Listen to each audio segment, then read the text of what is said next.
guushu waxay leedahay macaan u qaas ah kaliya waxaad soo dhadhamin kartaa markaad soo dhadhamisid macaanka fashilka.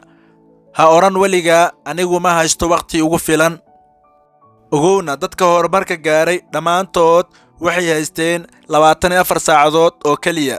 shimbirta saaran laanta sare ee geedka kama cabsanayso in ay laanta la jabto, sababtoo ah kuma kalsoona laanta, waxay ku kalsoon tahay baalasheeda. adna ku kalsoonow naftaada.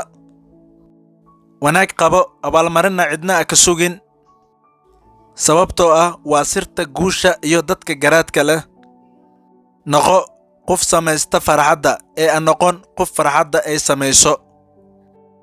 guuldaradu waa labo, inaad daasho iyo in aad isdhiibto. markaad qaaddo waddada guusha, u diyaargarow inaad la gulmaysid guuldaro. mar walba ee guuldaradaada ee badato waa mar walba ay ku soo dhowdahay guusha. marka guuldarada ka quusan waxa ku soo dhow guusha. qof waliba waxa ku adag inuu go'aan qaato kadibna go'aanka qaatay ka shaqaysiiyo.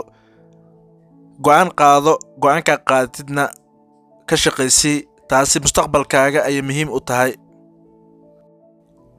waa macquul inaad aqbashid mararka qaar guuldaradu, balse marnaba ha aqbalin in aad mar labaad iskuday aadan suubin.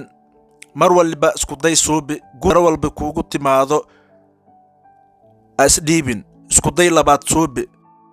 hantida ugu wanaagsan ee aad haysato waa waqtigaaga meel wanaagsan ku bixi. dheef waliba waxaa la helaa dhibaato badan kadib. hooyo waa albaabka aad dunida ka soo gashay, waana albaabka aad jannada ku gali karto sababteeda. marka daryeel waalidkaaga. waad ku mahadsantihiin dhegaysigeena. intaan videoga xiga dib ugu gulmi doono sidaa iyo nabadgelyo.